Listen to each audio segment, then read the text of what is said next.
जरा सोचिए, आप एक जहाज को ऊंचे पहाड़ पर लैंड करवाते हैं। यहाँ हवा इतनी ज्यादा पतली होती है कि जहाज के इंजन को ऑक्सीजन बहुत कम मिल पाती है, जिसमें प्लेन के क्रैश होने के चांसेस बढ़ जाते हैं। मैं बात कर रहा हूँ चाइना के नए एयरपोर्ट की, जो तिब्बतन प्लेटू के बर्फीले पहाड़ी एरिया में मौजूद है। ये एरिया सतह समुद्र से 4411 मीटर की ऊंचाई पर मौजूद है। इस ऊंचाई पर एक प्लेन अपनी टॉप पोजीशन के आधे डिस्टेंस में होता है। इस हाइट पर हालात इतने ज्यादा टफ हो जाते हैं कि यहाँ पर हवा का प्रेशर सी लेवल से 40% कम होता है। इतनी पतली हवा प्लेन को लिफ्ट ही नहीं देती। प्लेन को टेक ऑफ करने के लिए सीधी और तेज स्पीड चाहिए होती है, लेकिन पहाड़ों की वजह से ये चीज बहुत ज्यादा मुश्किल हो जाती है। इसके अलावा यहाँ पर एयरपोर्ट बनाना ही बहुत ज्यादा मुश्किल है, क्योंकि ऐसी जगह पर जब सीमेंट डाला जाएगा तो वो बर्फीली हवा की वजह से फौरन जम जाएगा।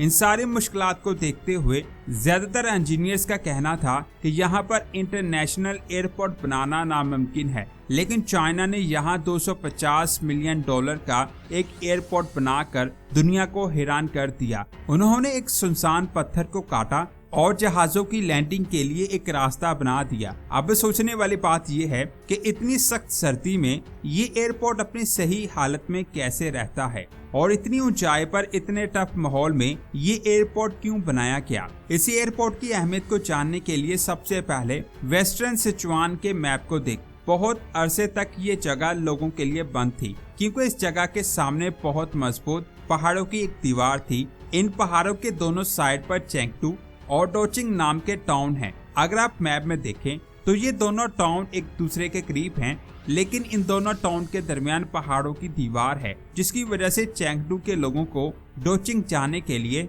पहाड़ों के गिर्द घूमकर 800 किलोमीटर का सफर तय करना पड़ता, और ये रास्ता बहुत ज्यादा तंग और खतरनाक मोड़ों से भरा हुआ था। इस रास्ते पर कभी लैंडस्लाइडिंग होती, कभी बर्फबारी होती और कभी 5000 मीटर से ज्यादा हाइट वाले डेंजरस पासेस होते। अच्छा मौसम हो तो ये सफर कम से कम 2 दिन का होता। बुरे मौसम में आप यहाँ पर हफ्तों तक फंस सकते थे। ये सिर्फ टूरिस्ट का मसला नहीं था, ये एक सोशल और इकोनॉमिकल बैरियर था। यहाँ पर रहने वाले लोगों के लिए फास्ट ट्रैक ना होने की वजह से हेल्थ केयर तक मुश्किल एक्सेस, एजुकेशन की कमी, बिजनेस और मार्केट से दूरी थी।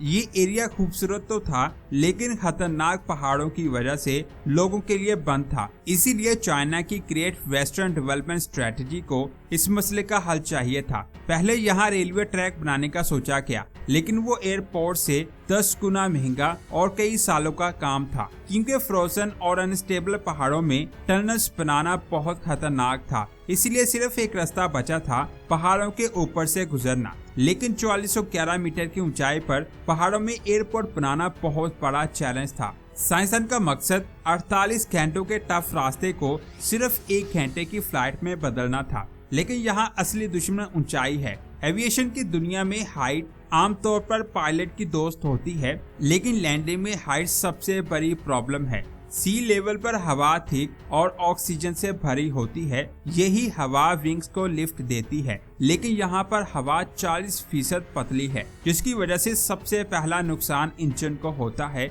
असल में जेट इंजन एक बड़ी हवा खींचने वाली मशीन होती है। पतली हवा में इंजन कम हवा खींच पाता है, इससे थ्रस्ट कम हो जाता है। ये बिल्कुल ऐसा है जैसे आप स्ट्रॉ से सांस लेकर मैराथन भागने की कोशिश करो। प्लेन को टेक ऑफ करने के लिए बहुत लंबा रनवे चाहिए होता है, इसीलिए डोचिंग की रनवे 4200 मीटर लंबी है, जो दुनिया की लंबी रनवेज में से एक है। यहाँ पर एयरबस A380 जैसे जॉइंट प्लेन नहीं, बल्कि A319 और बोइंग 737 जैसे छोटे प्लेन्स यूज होते हैं।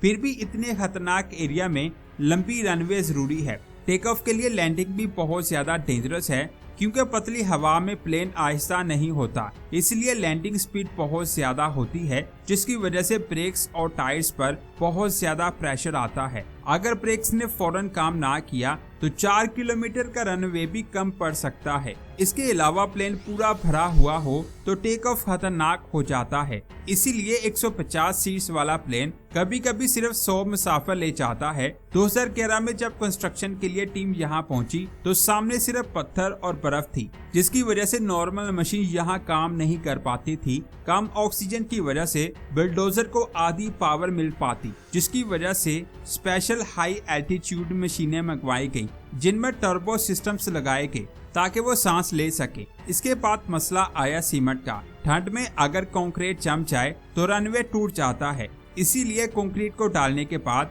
उसे कवर किया जाता था एक थर्मल ब्लैंकेट से ताकि बर्फ उसे बर्बाद ना करते। सबसे मुश्किल चीज मशीन नहीं, इंसान थे। कम ऑक्सीजन की वजह से वर्कर्स को हेडेक, थकन और एल्टीट्यूड सिकनेस होती थी। मेडिकल टीम्स 24 घंटे यहाँ पर रहती। हर वर्कर के पास पोर्टेबल ऑक्सीजन सिलेंडर होता था। फिर भी सिर्फ 30 महीने में एयरपोर्ट कंप्लीट हो गया। 2013 में दुनिया ने देखा कि चाइना ने एक खतरनाक एरिया में एयरपोर्ट बना दिया। जब लोग इस टर्मिनल को देखते तो ऐसा लगता जैसे वो साइंस फिक्शन मूवी को देख रहे हैं। ये सिल्वर कलर की गोल बिल्डिंग है जिसे लोग फ्लाइंग सॉसर कहते हैं। इसका ये डिजाइन खूबसूरती के लिए नहीं बल्कि इसे गोल इसलिए बनाया गया है ताकि लोगों को कम चलना पड़े, कम थकन हो। टर्मिनल के अंदर ऑक्सीजन सिस्टम लगा हुआ है। अंदर का माहौल ऐसे सेट किया गया है जैसे आप कम हाइट पर हो। हर जगह ऑक्सीजन पार्ट्स और मेडिकल पोर्ट्स मौजूद हैं। लाइट्स ब्राइट हैं, साइन बोर्ड सिंपल हैं ताकि कम ऑक्सीजन की वजह से कंफ्यूजन ना हो। यहाँ पर पायलट को बहुत ज्यादा मुश्किलात का सामना करना पड़ता है। यहाँ पर लैंडिंग हर पायलट के बस की बात नहीं है। सिर्फ हाई एल्टीट्यूड ट्रेंड पायलट्स यहाँ फ्लाई कर सकते हैं।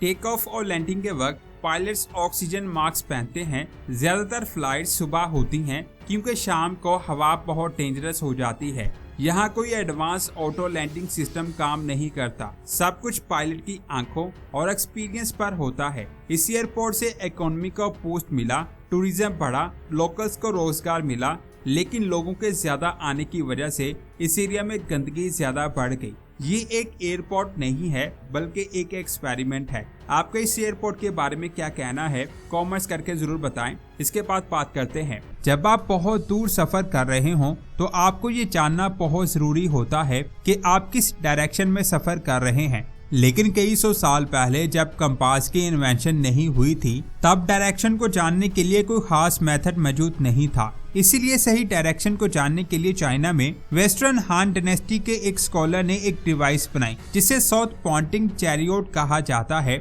इसे एंशिएंट टेक्नोलॉजी का जबरदस्त नमूना माना जाता है। कुछ लोग तो इसे सफर में डायरेक्शन बताने वाला सबसे पुराना कंपास डिवाइस बताते हैं। इस डिवाइस पर एक लकड़ी का स्टैचू बनाया गया। इस डिवाइस की खास बात ये थी कि नीचे वाला हिस्सा यानी चैरियोट जिस भी डायरेक्शन में मुड़ जाए, लेकिन ऊपर वाले स्टैचू की डायरेक्शन हमेशा साउथ की तरफ रहती थी। इस तरह की डिवाइस के सबसे पुराने रेफरेंस 3rd BCE के पास मिलते हैं, लेकिन 1st सेंचुरी में लू जोंग ने इस डिवाइस को मजीद बेहतर बना दिया और आज के दौर में इसका मैकेनिज्म समझना बहुत आसान है। लेकिन उस दौर में ऐसी डिवाइस बनाना जब टेक्नोलॉजी नाम की कोई चीज नहीं थी, बहुत हैरानकुन है। चैरियोट के पहिए खास गियर से जुड़े हुए थे। जब चैरियोट मुड़ता था तो ये गियर्स पॉइंटर को ऐसे घुमाते थे कि गाड़ी कितनी भी टर्न करे पॉइंटर हमेशा एक ही डायरेक्शन की तरफ रहता था। इस सिस्टम की वजह से पुराने जमाने के मुसाफिर बहुत बड़े और सीधे इलाकों जैसे रेगिस्तान या खुले मैदान में भी